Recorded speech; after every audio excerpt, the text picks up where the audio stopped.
inability or that real inconvenience of changing the time.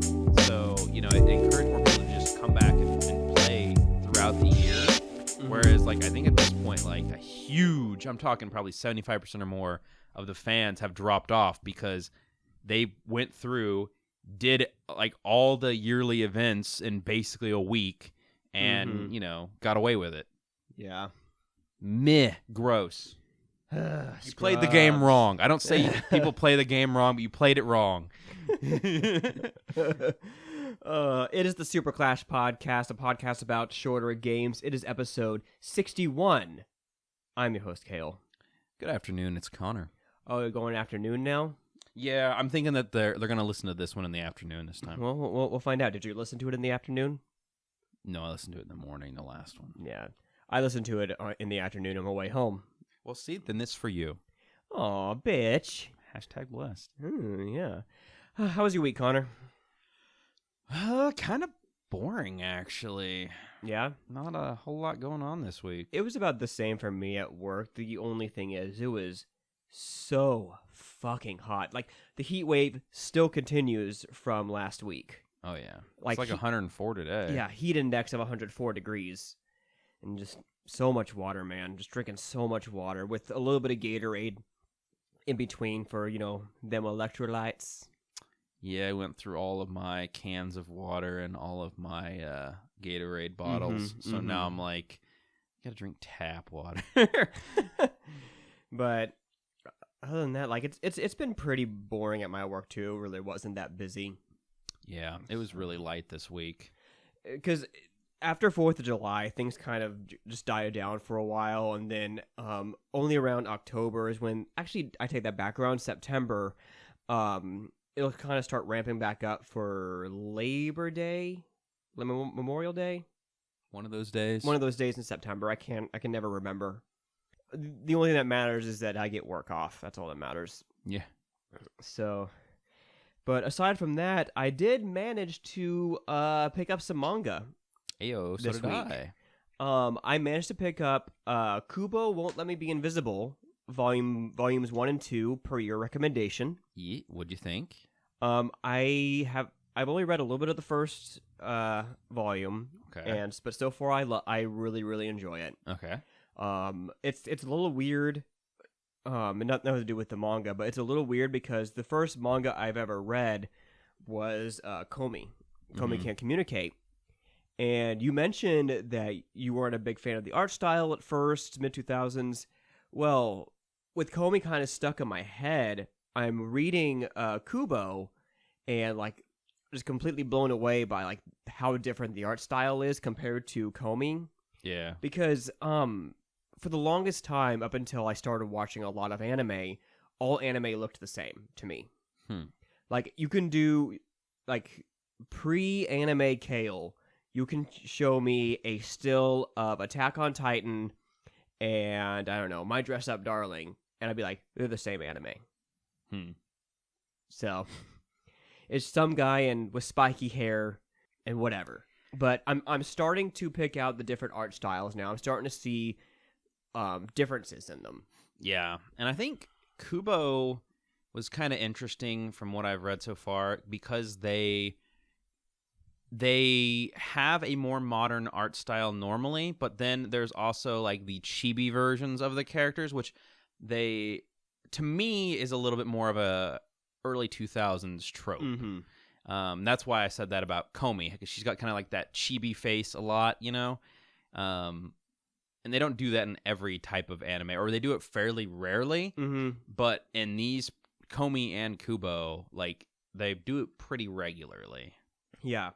And I also picked up Komi Can't Communicate Volume 4. That way, if I ever find 3...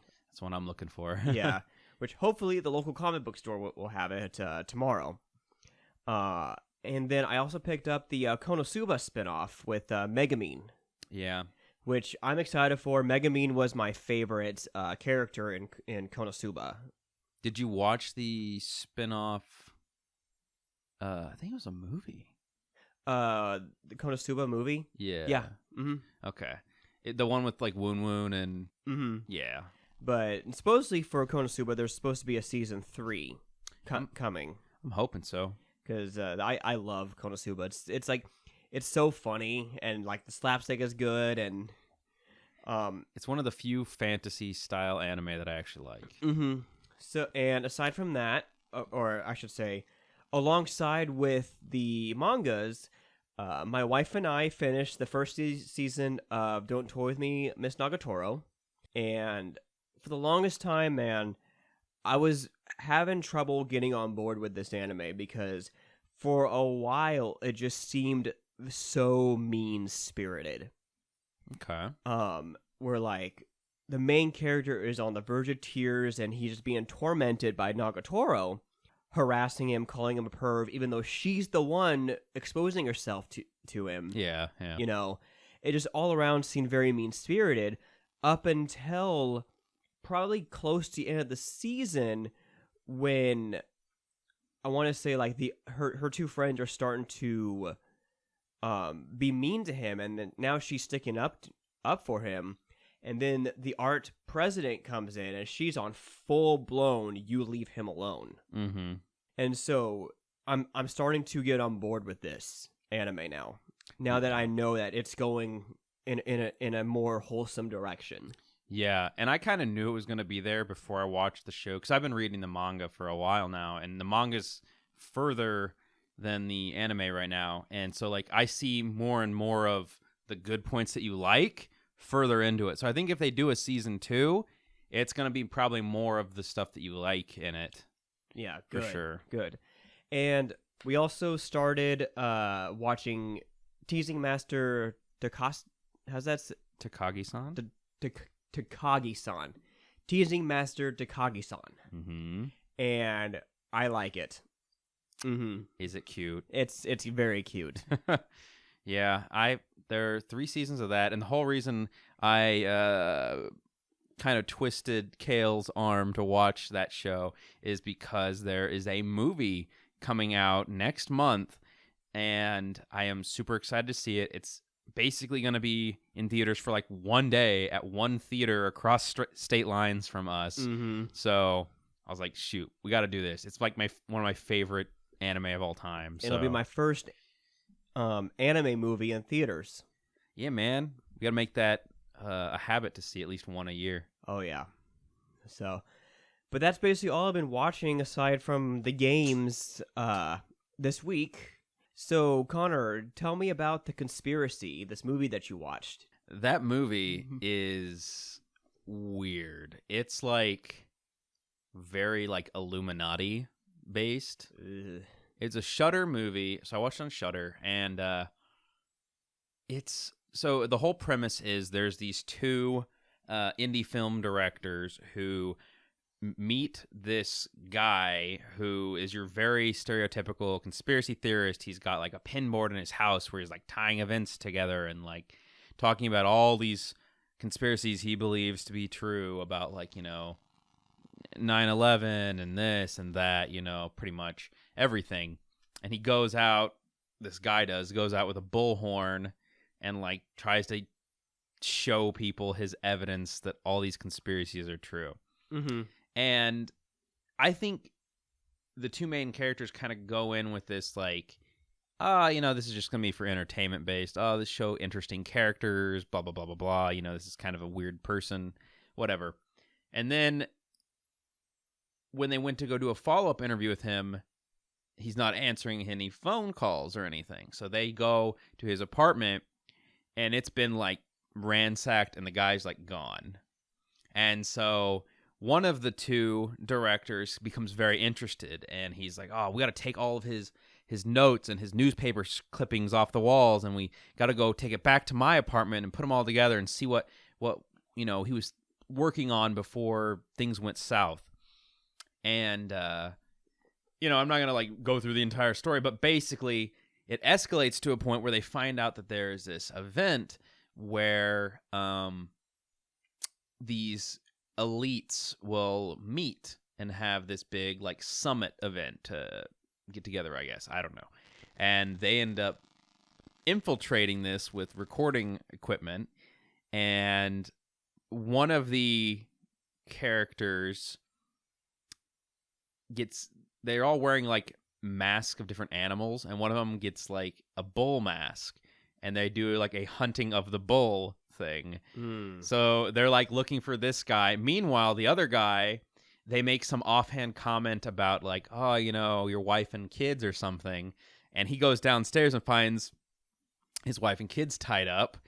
And then it kind of like cuts. It's been cutting back and forth this whole time, but it's this interview with like this representative from this group who they infiltrated. And they're like, yeah, you know, we have lots of people who try to like come in and we just scare them straight and blah, blah, blah. And the one guy whose family was kidnapped, he's like, you can tell he's like begrudgingly agreeing with them. And they're like, well, where's the other guy? And they're like, oh, I don't know. I haven't seen him, you know, like all that stuff. And what was interesting to me about this movie, more so than the movie itself, was the reviews I read before going into it. Yeah. The reviews are a combination of people who understood the movie and people who just did not understand the movie at all. Like one of them is like, I don't like how at the end they you know, it was all a joke or whatever. And I was like, well, that's because it wasn't all a joke. It's these people covering it up. And if you didn't catch that at the end, you have the brain of a peanut. But yeah, they're definitely covering it up. That's the whole premise is, oh, this shit really did happen. They're just telling the public that it was, oh, we just pranked him. You know, we didn't really hunt him or whatever. And you can tell because of the other guy's reaction whose family was kidnapped. He's like angry and like on the verge of tears as he's like saying all these things, agreeing with them. It's very obvious. But like the fact that there's like probably a dozen or so reviews I read that were like, oh, I didn't like how it ended like that and it was all fake. And I'm like, well, then you didn't understand the ending. Americans, man. Pretty much. We need things spelled out for us. Here's the airplane. Got a spoon feed it to you. It's like most modern American horror films. Yeah, pretty much. But it wasn't. I don't understand really why it was on Shudder. It wasn't particularly scary. It was at most in the very last few moments I'd call it a thriller. But like leading up to it, it was more, I don't know, kind of give you the same vibes as like a freaking National Treasure movie. I don't know. But I'm going to steal the Declaration of Independence. Yes. I'm Nicolas Cage. I'm going to be so pissed if he's not in the new National Treasure movie. Are they making another National Treasure movie? Yeah. You can't have National Treasure without Nick Cage being Nick Cage. If he's not in that movie, I'm not watching it. That's it. Here's the thing, though. Like, we're going off the rails here. Nicolas Cage, like, has made such like a massive comeback to where he's doing like genre films now, other than like big budget. And I think he's found his niche doing genre films, like Willy's Wonderland. Mm-hmm. He was The Color from Outer Space. And Mandy. I heard he was good in Pig. I have not seen that movie yet. And that movie about him, what is that movie called? Something of Extraordinary Talent. The Weight of Extraordinary Talent or something like that. I don't know. Yeah. So he's making a comeback in it, and I've enjoyed the more recent movies he's been in. Well, I think what happened was he was very bad with his money for a while, and I think he also went through a very rough divorce. And so there was a period of time where you could tell he was just taking any job and every job he could find just to get a paycheck. But I think now he maybe is past that point and is more doing projects that are interesting to him than anything else, which I like. I think all of the movies we mentioned, minus the one I've not seen, which is Pig, were all really, I liked him a lot. So, and the man can emote like the way he emotes with his face is really good. He was really good at it in his earlier films, like Face Off and everything, to where his eyes almost like bulge out of his head, and you can read his emotions and what's going through his head just by the facial expressions he makes, which especially in Willy's Wonderland, to where he does not say a line of dialogue. But it's really funny. My wife said that he was supposed to, like, it's clear that Willy's Wonderland was inspired by Five Nights at Freddy's. Definitely. And supposedly Nick Cage's approach was, or I guess the director's approach as well, was for Nick Cage's character to not say anything at all because he was supposed to be the player character. Okay. And so, like, I don't know. It's pretty cool. It is a really cool concept, and like I felt like that movie, quick review from the past here, was just a fun movie. It's like if you just want to kill an evening, you know, get high, make some popcorn, and watch Willy's Wonderland. Yeah, there's one that's very similar to it called the Banana Splits. That really? I want to see. The premise of it is fascinating to me. So back in, like, I don't know, like, you know, when Hanna-Barbera was really big. I don't know what era you want to call that. Like the 70s. Yeah. There were these mascot characters called the Banana Splits, and they were like children's characters.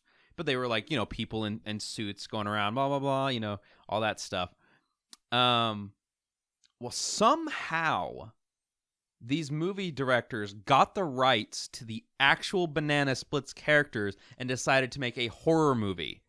Oh, yes. It. And so, like, that is just so fascinating to me that I'm like, oh my gosh, I have to watch this at some point. I gotta Google this. The Banana Splits. Yeah, I don't know if the movie has like a subtitle to it as well, but like, looks like it was released in 2019.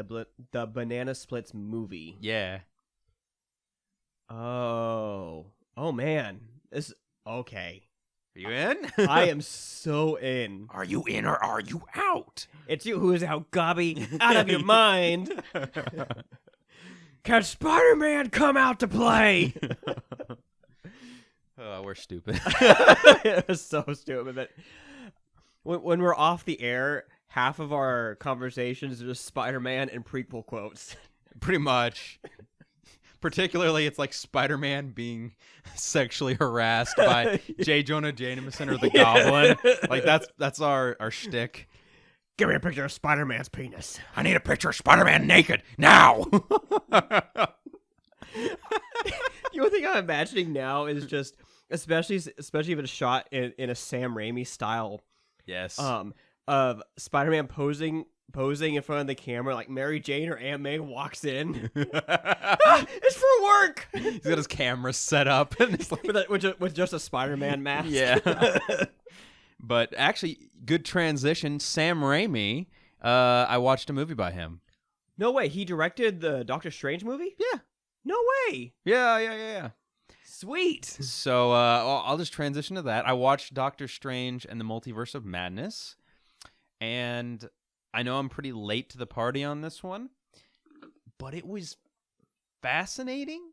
I think there was a lot of marketing that was done that maybe was a little bit of a bait and switch, if I had to say. But essentially, this movie takes place in it starts in like an alternate universe where there's another Doctor Strange, and then there's this girl named America Chavez who she can open portals to other dimensions, but she can't control it. And she appears to be being chased by this dark force, and the Doctor Strange of this other universe was basically willing to like sacrifice her to keep the bad guys from getting the powers. But he ends up getting killed, and she ends up teleporting with him, his body, and into the MCU that we know. And Doctor Strange encounters her, and she's also being pursued in this universe as well. There's a creature that's after her.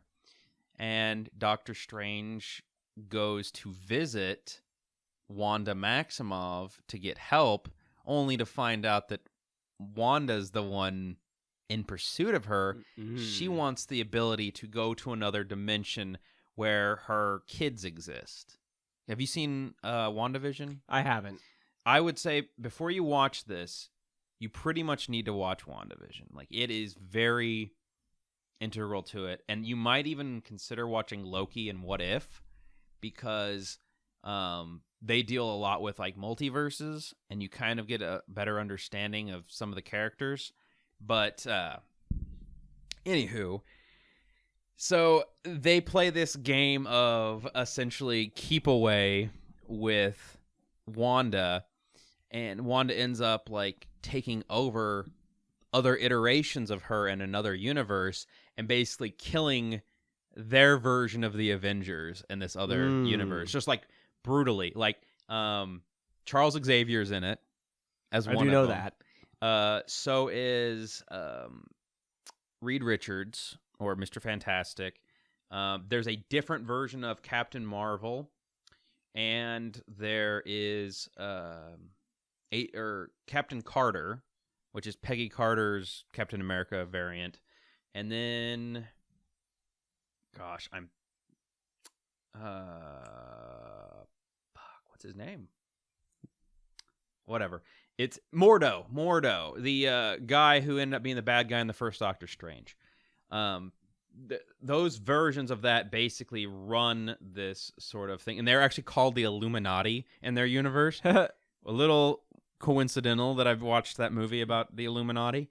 And but she comes through and she just fucking murders them all, just brutally murders them all, which doesn't really make much sense to me, because in my mind, like, Charles Xavier has a lot of power, and Captain Marvel has like ungodly power, like go toe to toe with Thanos level power, right? And it just seemed weird that they weren't able to take her down in that universe. But you fast forward through a bunch of this, blah blah blah. Eventually, America Chavez kind of ends up learning how to control her powers a little bit better, and takes Wanda to this universe where her kids actually exist, but her kids in that universe are horrified of her because their real mother is there, and this Wanda is trying to take them away from their real mother. So, and then Wanda, it clicks in her head, oh, if I go to one of these other universes, these kids are never going to love me because I will have basically killed or gotten rid of their actual mother in exchange for myself. Like, I can't exist in a universe where another one of me exists, right? And she ends up basically like killing herself, that we think.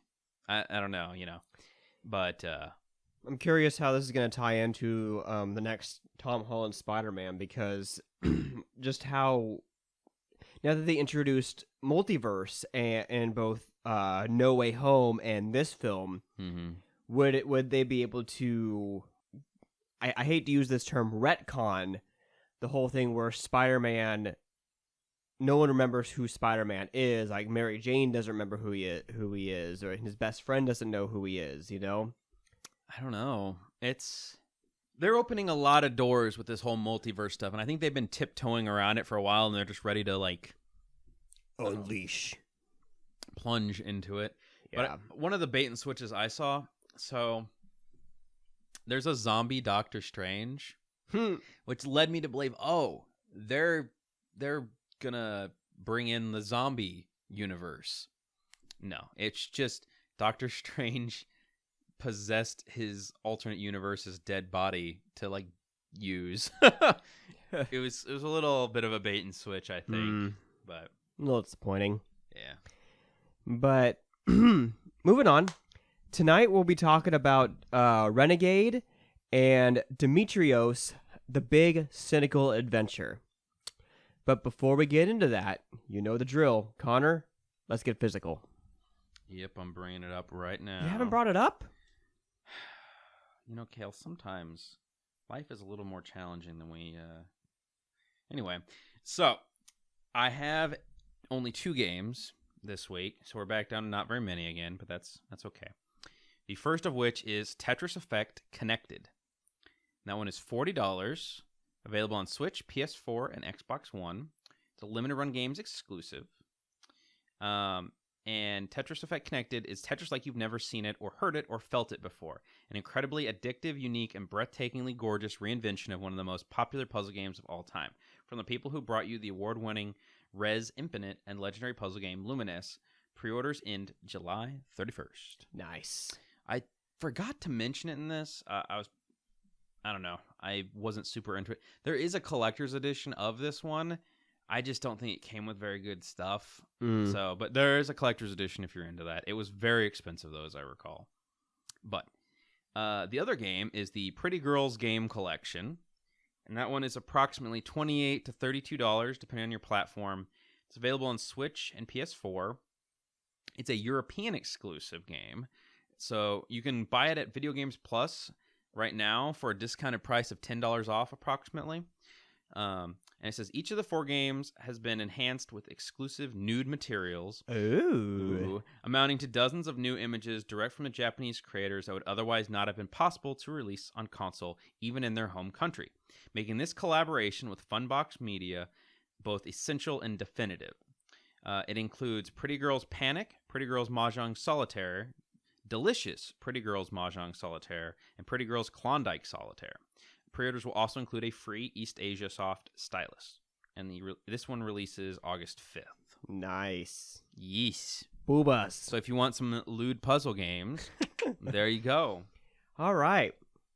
So, Connor, with that out of the way, let's start with let's talk about Renegade. So, this is developed by Technos Japan, originally released in 1986, but re-released for the Switch and I believe other consoles in this year in 2022. Mm-hmm. If you're good, you can probably beat this in about half an hour. Yeah. The platforms, which I'm going to include on the release ones, were original arcade cabinets, the ZX Spectrum. I almost said ZX Spectrum. Oh. I've been watching too much Ashens. The Amiga, Apple II, Amstrad, a lot of early home computers, and the Switch. And were there any like PS4 ones for? I don't know about that, but it was also on the Evercade. Okay, Evercade as well. Excellent. The story is very simple. It's basically the main character needs to beat up gangs to save his girlfriend. Yes. Which originally in the Japanese version, it was just a big brother beating up these gangs because these gangs kept punching his little brother. Okay. But it's the West, so it has to be about your girlfriend. Save the damsel in distress. Exactly. Right? So this is an arcade style beat 'em up. It's one of the first beat 'em ups to ever be released on home computers, which includes your flying kicks, punch, throw, grapple. You can kick guys off motorcycles. It's one of the first games to use a dedicated jump button. It also has a timer. Each level has a timer. You have about 2 minutes to beat up everybody and defeat the boss. Yeah. And that's one of the reasons why this game plays so quickly, if you're good. Yes. Because here's the thing. The only thing I knew about Renegade before going into this was, as I mentioned earlier, the Ashens video. Stuart Ashen, for those who don't know, is a YouTuber who reviews mostly like old toy figurines. He's been on YouTube for like 15 years. But an early segment of his were terrible old games you probably never heard of. Okay. And he talked about Renegade 3. But before he talked about Renegade 3, he talked about Renegade and the history of Renegade, where it originated, before diving into that one. And he mentioned that the first Renegade is one of his favorite games of all time. Did he like the arcade or the NES release more?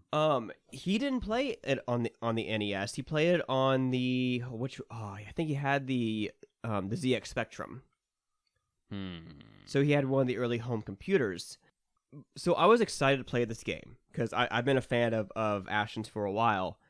But as I started playing, everything started coming back to me about that video because this game was so difficult. Oh yeah. I get it. Early games are pretty difficult.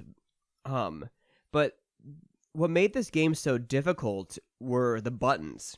They didn't feel right. They were surprisingly deep, Like, there's a lot you can do with these buttons, but they didn't make any sense.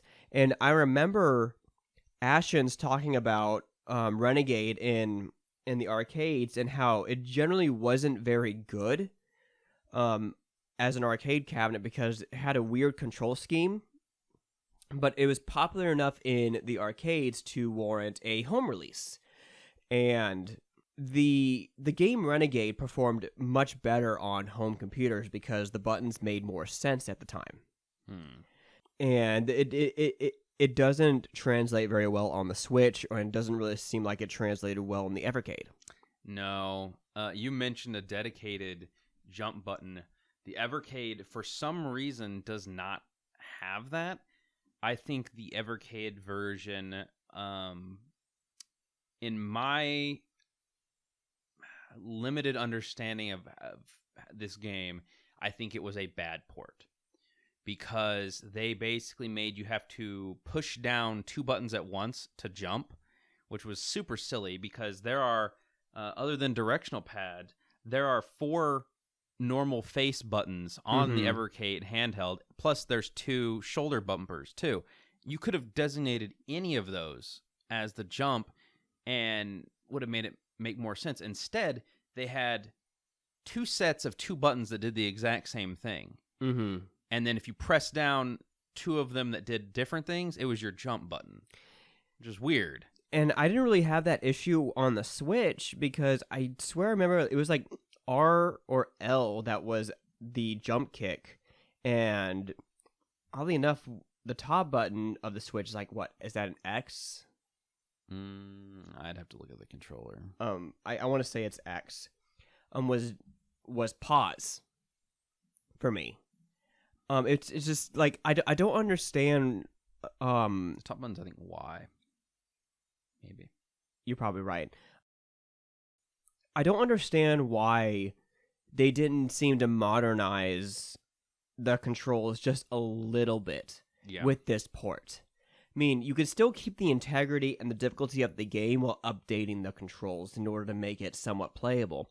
Not to say this game isn't playable. I'm pretty sure if you dedicated the time, you can probably do it. Yeah. But it's one of those things where you're just going to have to die a lot until you kind of memorize the fights well enough to do okay in them. Like for me, I got 4 or 5 stages in before I ran out of lives and died. And I could have, if I wanted to, created save states. Like the Evercade handheld allows you to at least create a save state. So there's that option, but like I think what would have made the game better is better button mapping, a tutorial, or at least just give me a screen that tells me what the buttons do. You didn't have that? I did not have that. My pause screen had that. I did not. So that's what I'm saying. I think the Evercade version is a poor version of that game.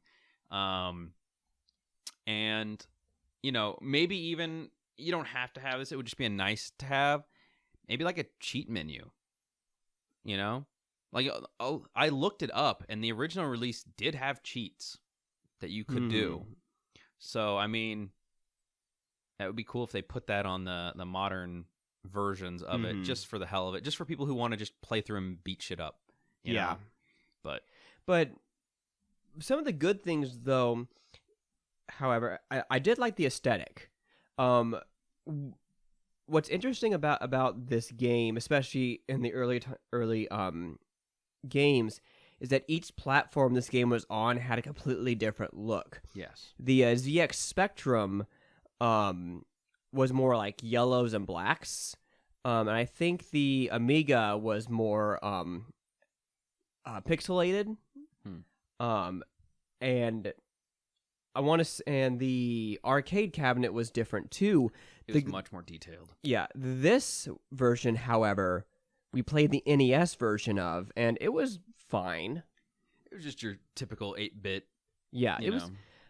And the AI was surprisingly smart, especially for the time. Yeah. Where like the AI will eventually figure out if you're trying to cheat the game by using the same move over and over again. Let's say, for example, the flying kick.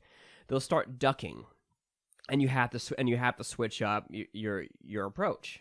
Did you figure out how to do sprint?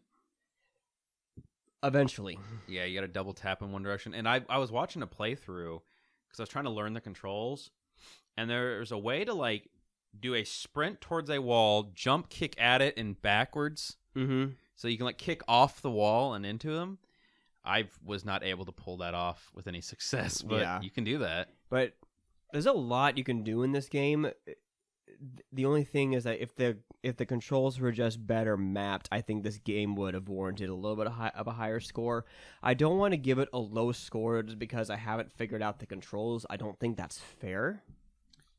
Yeah, that seems reasonable. So, but from what the game is and the time it was released and the gameplay that I've seen, it looks like a fun game if you get the controls down. So I'll give this game like a 5, an average, and I'd have to give the Evercade version like a 3.5, just because like the button mapping was poor. They didn't tell you what the buttons are or do, and they just could have handled it a lot better. I would agree.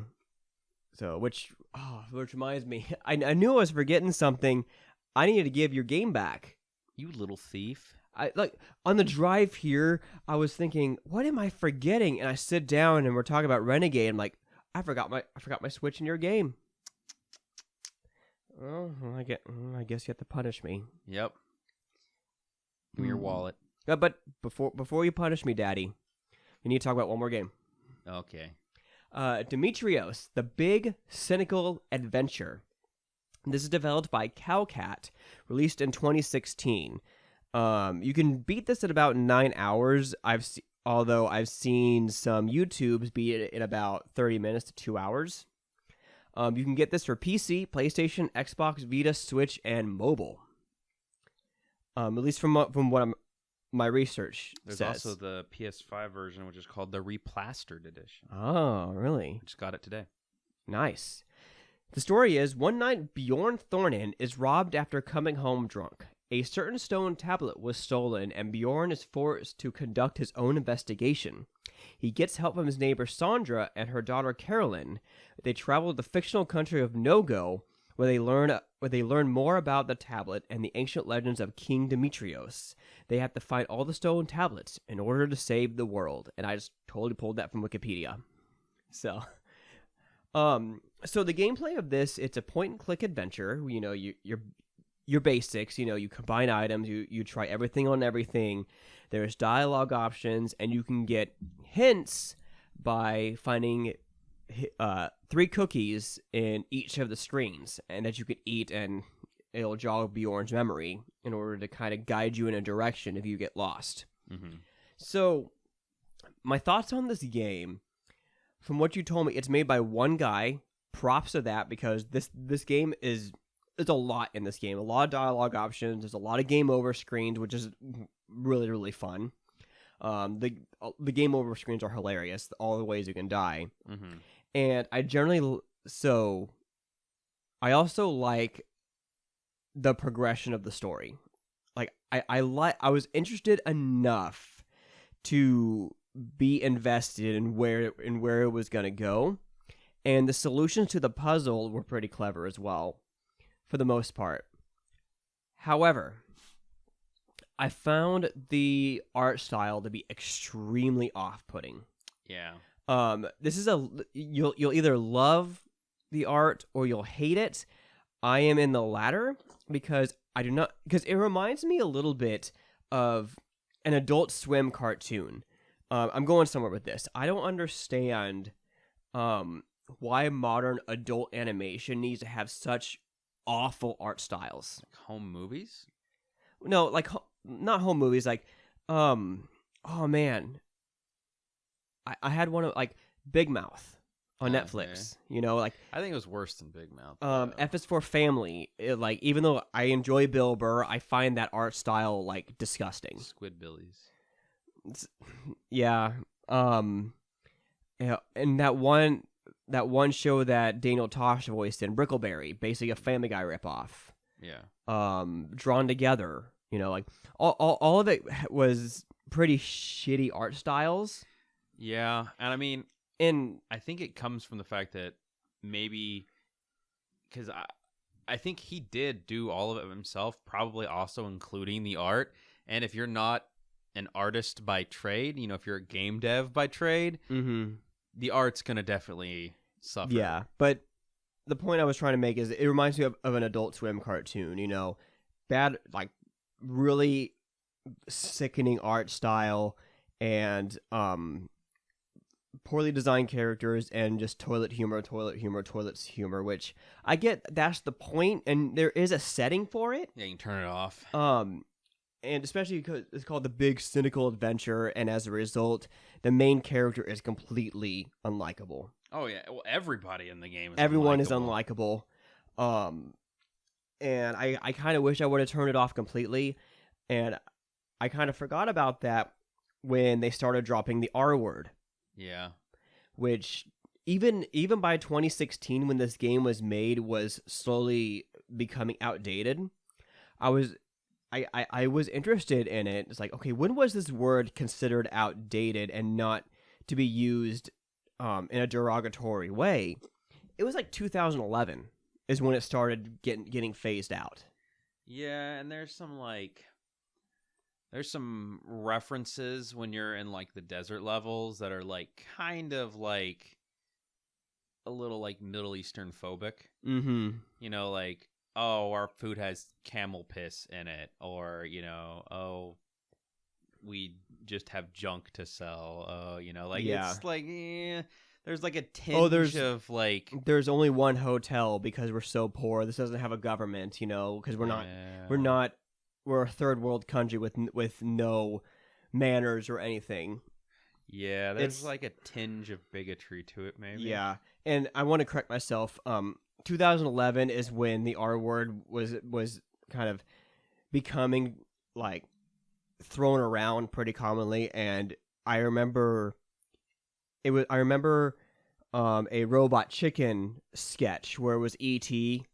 and E.T. goes home, and all the other aliens are saying, "Hey, the R word that we left on Earth, Kleborp the R word, Yeah. And I was watching it, I was like, oh wow, this did not age well at all. And then there was Family Guy, and they kept dropping it too. It wasn't a one-off thing. I don't mean to keep going on with this. It's just yeah. You know what I mean? I'm sorry. So here's a little backstory in the game, because I actually had a little bit of a back and forth with the creator of the game, Fabrice. He created this game initially in 1999, or somewhere between 1999 and 2001. And he began working on a remake of it through Kickstarter in 2014. So I kind of feel like a lot of the humor in it is it reminds me of like old Leisure Suit Larry games. Oh yeah. Kind of that raunchy, not exactly politically correct humor. And it makes you kind of think that, well, if some of this was carried over from the late 90s, early 2000s, a lot of this shit was probably seen as acceptable. Yeah. Back then. And so I'm not saying it's good that it's in it, or trying to excuse it away, but at the same time, like, I think a little bit of context helps. Yeah, I didn't realize he started making this in the 90s, because the release date was 2016. Yeah, at least in my research, and so I guess that's where I'm missing the context there, because I see 2016 when it was released, where the R word and the xenophobia was starting to be phased out. Yeah, because I mean, if you think about what was Middle Eastern sentiment between 99 to 2001. Yeah.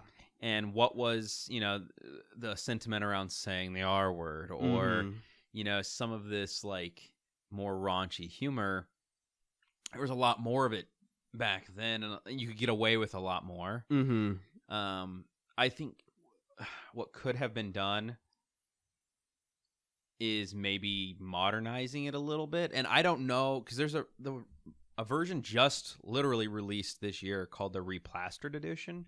I wonder if there's any changes to it content-wise. Yeah, I'm curious. Maybe you need to reach out to the dev and just ask. Yeah. If he has modernized any of the mechanics or anything in this version. He did say that this was kind of it was definitely a one-off thing. He would never make another one of these because he said he started working on this when he was in high school, basically. Man. So, and again, props, because there's a lot of paths in this game. There's a lot packed in this game for $10. And it's a fairly unique story. It is. I don't think I've played anything that I can be like, oh, this is a copycat of. I can tell it has a lot of like Leisure Suit Larry DNA and other point-and-click adventures that are around that time, but honestly, it was a pretty unique experience. And I will say this, the love interest from in this game, I think it was developed a little bit better than the other point-and-click adventures that we played on the show, to where you have dialogue options and you can choose to learn more about Sandra, as opposed to just ignore them, where all of a sudden the girl with you is in love with you. Yeah, which was a little bit of abrupt, a little abrupt. So I did like the character development a little bit more, even though Bjorn stays pretty shitty throughout the entire film, and he's dumb as a rock too. But that's established early. I think they kind of make all the characters like dumb and unlikable. Mm-hmm. You know. However, I also didn't really like the music in this game. I felt like it. I don't know. It just didn't do it for me. I liked the map music. And you played this on PC, right? Yes. Yeah. I played it on the Switch. I basically just turned off the music and listened to a podcast or lo-fi. I think I had the volume. I was playing the whole thing in handheld. And I think I had the volume just turned down, and I was just kind of like listening to my wife watch a TV show in the background. But there is one thing I want to say about the Switch version. In Chapter 4, I hit a certain part of the game where the performance went down to like nothing. Like you had to use the joysticks, or you could use the touchscreen, but you had to use the joysticks to move around your cursor. And it got to the point where it was just slowly ticking across the screen. Like I could barely move the cursor. And so I went and I closed out of the game, opened it back up, and it went away. It does seem kind of weird to me that like a game that is not very, graphically intensive, doesn't have a lot going on behind the scenes. I mean, it's a point-and-click game, would have these sort of performance issues. Yeah, that's a little strange. Yeah. The mouse felt pretty sensitive for me, like whenever I was skipping through dialogue, something that I've done before, if I get a game over screen, I'll just go back and skip through dialogue. Sometimes, like, depending on where my mouse was pointed, I'll like either back out completely or go over to the next screen over. It happened to me a lot, and it got a little annoying. But that's really the only issues I had. So spoilers coming up right now. What'd you think of the end and the twist? I kind of saw I saw a lot of it coming, so I would agree. Like as soon as Tom entered the picture, and the way Tom, supposedly Bjorn's friend, one and only friend, the way he interacted, I felt like, you know what, I think he's going to be a bigger part in the story here, and somehow. Same thing with the museum director guy, So I saw that coming. I didn't see the aftermath coming, where Bjorn makes a weird clone of himself fused with Caroline. Yeah, which Caroline is like an 8-year-old girl. She's the daughter of Sandra, and she's a little shit. Yeah, she's awful. But then again, so is everyone in this game is awful. But I didn't see that coming, and then at the very end, like, you get back to your apartment, it's been, like, ransacked, and you're, like, sharing custody with this weird clone child with your neighbor across the hall. Might as well just kill him. I know. And it's extra dumb. Like, yeah. It's, like, somehow dumber than Bjorn. Yeah. It's just put it out of its misery, man. And they were making insinuation that they were going to. Yeah. It reminds me, like, just slowly put a pillow over its face. Shh, it's almost over. It's almost over. It has a beard. I know. And a unibrow. Yeah, it's gross. But overall, like, I thought this game was fine. Yeah. Like, it didn't wow me, but I didn't dread playing it, really. Yeah, I kept wanting to play it, I think. It was fine, but I've basically just already forgotten about it aside from the ending. Yeah, I think, you know, there's a lot to take into account with this game, but even with everything, you know, I didn't like the art style. I didn't really find all the humor that great. A little bit of it was kind of dated.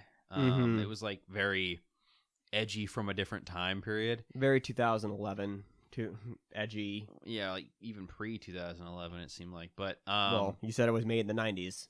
Well, 99 to 2001. Yeah, early 2000s. But regardless, I think I'd throw it somewhere like around a 6. It had a competent enough story, enough branching paths, enough little Easter egg things, and enough, like, little funny ways to kill yourself that, like, it was entertaining enough. I was gonna give it a 6 as well, above average. Yeah. So, it's really funny. I think my first death was in Bjorn's apartment where I stuck my finger in a light socket and died. I didn't do that because I didn't know that there was, like, no punishment for dying in this game in the beginning. And I was like, I really don't want to, like, restart my game. But that's one positive I will want to say about this that I kind of forgot.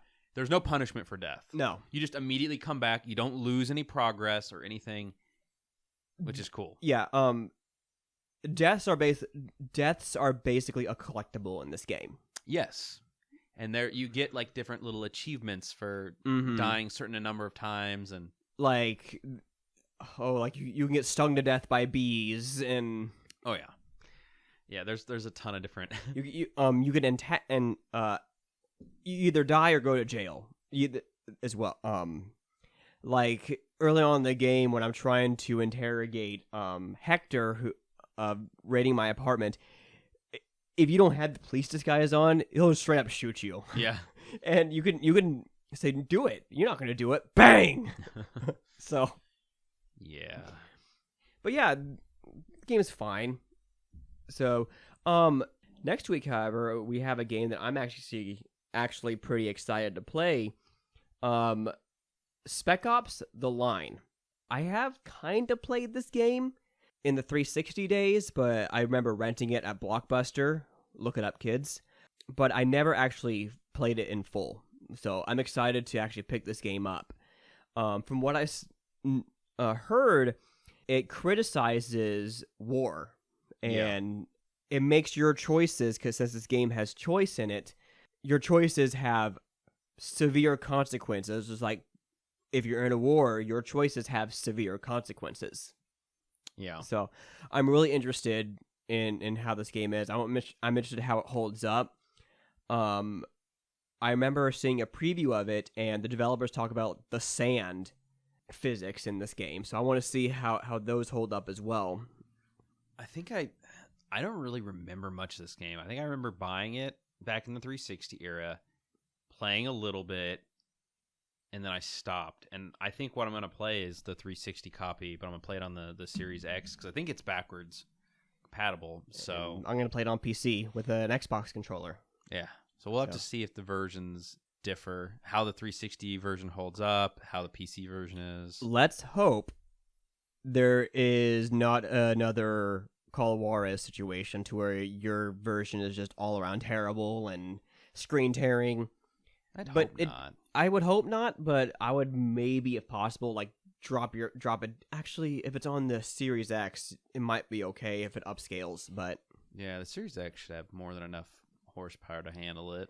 yeah, but I was mostly talking about like you played Call of Juarez on the PS3, Yeah. and you had screen tearing, and I suggest maybe bumping it down to your TV down to 720 or 1080 and see if that would fix the screen tearing. Yeah. I don't know, maybe something worth trying if you have issues, but that'll just about do it for us, guys. Thank you so much for listening, and we will see you guys next time.